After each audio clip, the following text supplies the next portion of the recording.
சூரியன், கேது சேர்க்கை அப்படின்றது ரொம்பவே சுமாரான ஒரு காம்பினேஷன். கேது அப்படின்னா டோட்டலி இருள் கிரகம் அப்படின்னு வச்சுக்கோங்க. லைக் அ பிளாக் ஹோல் அப்படின்னு வச்சுக்கோங்க. சூரியன் அப்படின்னா பயங்கரமான வெளிச்சம். அப்போ அந்த வெளிச்சத்தையே அந்த கேது போய் நமக்கு வந்து க்ளோஸ் பண்ணுது. நம்ம சூரியன், ராகு, கேதுவெல்லாம் சேரும்போது நம்ம என்ன சொல்றோம்?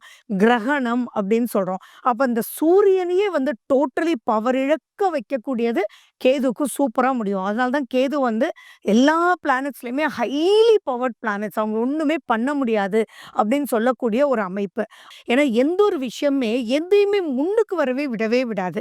வெளிச்சமே இல்லாத இடத்துல நீங்க நடக்கணும் அப்படின்னா எப்படி நடப்பீங்க? உங்க வீடு, கரண்டே இல்ல. இல்ல மிட்நைட் 3 மணிக்கு உங்க கிச்சன்ல போய் நீங்க தண்ணி குடிக்கணும் அப்படின்னா எப்படி இருக்கும்? இருட்டுல இருட்டுல உங்களுக்கு தெரியும். பட் ஸ்டில் அந்த இடத்துல மெதுவா போய் அங்க தண்ணி பானை எங்க இருக்கும்னு தொட்டு தொட்டு பார்த்து இப்படித்தான் உங்களுக்கு இருக்கும். அப்ப தண்ணி குடிக்கிறதே ஒரு பெரிய டாஸ்க்கா இருக்கும்னா, வாழ்க்கையில அவங்களால எத ஜெயிக்க முடியும்?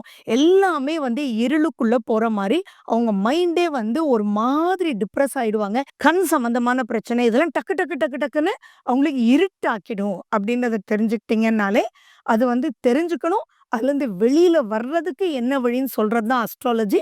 அதுல என்னென்ன முடியுமோ அத நீங்க பண்ணிக்கணும்.